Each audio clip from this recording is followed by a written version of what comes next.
किंतु तुम्हें सदगुरु के सम्मुख जाना पड़ेगा। हमने कल के प्रबोधन में सदगुरु के सम्मुख जाने के तत्व के बारे में विस्तार से कथन किया था। केवल हमारे प्रतिमा के सम्मुख आए पश्चात आर्चन पूजन नमन किए पश्चात तुम सदगुरु के सम्मुख परिपूर्णता से आए हैं, ऐसे नहीं होता। जब समग्रता से अनन्य शरण भाव से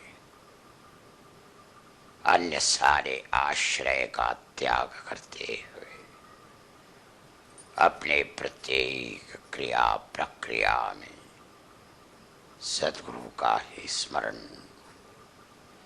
सदगुरु का ही आर्चन पूजन जब सिद्ध होता है, अपने प्रत्येक कार्य में सदगुरु को ही प्राप्त करने की दिशा होती है तथा जगत के प्रत्येक वस्तु वस्तु समुच्चय व्यक्ति व्यक्ति समुच्चय में जब आसक्ति नष्ट हो जाती है, समग्र त्याग समर्पण भाव से जब सदगुरु आर्चन भाव से जगत के प्रत्येक वस्तु वस्तु के दिशा में अपने कर्तव्य को कर्तव्य भाव से जब सुनिश्चित किया जाता है तथा जब मनुष्य भय चिंता से समग्रता से मुक्त हुआ है, जब परब्रह्म परमेश्वर सदगुरु को ही अखंडता से अनुसंधानित हुआ है, जब सदगुरु को ही माता स्वरूप मान लिया है, तत्पश्चात ही ऐसी त्यागपूर्ण प्रज्ञापूर्ण समर्पणपूर्ण दृष्टि से जब सदगुरु के प्रतिमा को देखा जाता है, तत्पश्चात ही तुम सदगुरु के सम्मुख आए हो। अन्यथा हमने कल के प्रबोधन में कहा था कि स्वयं के प्रपंच के क्लेश से मुक्त होने के लिए सदगुरु का उपयोग किया जाता है, तत्पश्चात विस्मृति होती है। यह विन्मुक्ता है। सदगुरु सम्मुख केवल देह आया, किंतु अंतःकरण प्रपंच में ही व्यग्र है, व्यस्त है। यह सन्मुखता कदापि नहीं। मेरे सम्मुख वही आ सकता है जो मुझे देख सकता है, जो मैं सर्वव्याप्त हूँ, सर्वत्र हूँ, इर्द-गिर्द हूँ, अखंड हूँ, अविरति क्षण कर रहा हूँ तुम्हें।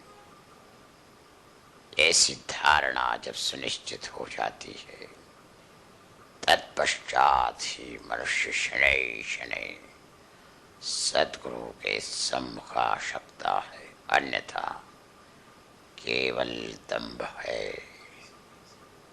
सम्मुख आया किंतु चिंता से व्यग्र है, सम्मुख आया किंतु अपने प्रपंच की समस्या का ही चिंतन चल रहा है। स्वामी का विनियोग केवल अपने प्रपंच के समस्या का समाधान प्राप्त करने के लिए समझता है, वह मूर्ख है, मूढ़ है। ना ही स्वयं को समझा, ना ही जगत को समझा, ना ही सदगुरु को समझा। देह से प्रज्ञापूर आते हैं, अंतःकरण से प्रपंच में लिप्त है। ऐसे अर्थार्थी, ऐसे स्वार्थ से युक्त, ऐसे क्लेश से युक्त मेरे सम्मुख आने की क्षमता नहीं रखते। जानो बाबा, किस प्रकार से मेरे सम्मुख तत्वतः जो आता है उसे ही मैं सत्तत्व प्रदान करता हूँ। सत्तत्व के प्राप्ति के पश्चात ही सदाचार सहजता से सिद्ध होता है। इस तत्व रहस्य को जानो बाबा। प्रत्येक जीवात्मा में मैं स्वयं स्थित हूँ, मैं ही उसका स्वरूप हूँ, मैं ही उसका अस्तित्व हूँ, मैं ही उसका जीवन हूँ, मैं ही उसका चैतन्य हूँ। समग्र भवव्यथा का समाधान मैं ही हूँ। इस तत्व को जानो, इस सिद्धांत को जानो, तत्पश्चात ही मेरी आज्ञा, मेरे निर्देश, मेरा प्रबोधन तुम्हें प्राप्त हो सकता है। तत्पश्चात ही सत्तत्व का अधिष्ठान प्रकट होगा जो तुम्हारे हृदय आकाश में है। वही मैं हूँ, तुम्हारे क्रिया प्रक्रिया का नियंत्रक मैं हूँ। तुम्हारी जीवनी शक्ति मैं हूँ। तुम्हारा श्वास प्रश्वास मैं हूँ।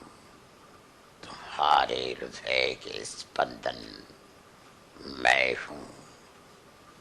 तुम्हारा रक्ताभिसरण मैं हूँ। तुम शून्य हो, केवल मैं ही मैं हूँ। इस तत्व रहस्य को जो जानेगा वही मेरे सम्मुख आने की क्षमता रखेगा। जानो बाबा, तत्पश्चात ही हम सत्तत्व प्रदान करते हैं। तत्पश्चात ही बड़ी सहजता से सदाचार सिद्ध होता है। सदाचार ही आचरण का मूल है। प्रस्तुत सदाचार तत्व मेरे प्रत्येक भक्त में अवश्य दृढ़ता से प्रस्तावित करने के लिए मेरी ऊर्जा अखंडता से मेरे प्रत्येक भक्त को प्राप्त हो रही है। उसे समझो, जानो, चिंतन मंथन करो। तत्पश्चात मैं अवश्य सबाह्य अभ्यंतर हूँ, अवश्य प्रतीति प्राप्त हो जाए। इसी सूत्र को लेते हुए हम आने वाले प्रबोधन में अवश्य चिंतन मंथन करेंगे।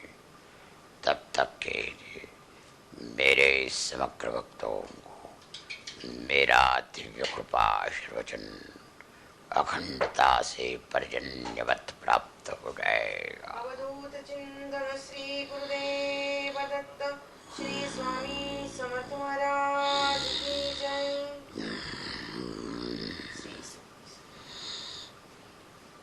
मैं माता, मैं पिता, मैं माता हूँ, मैं पिता, मैं बंधु, मैं सखा, मैं सर्वत्र हूँ।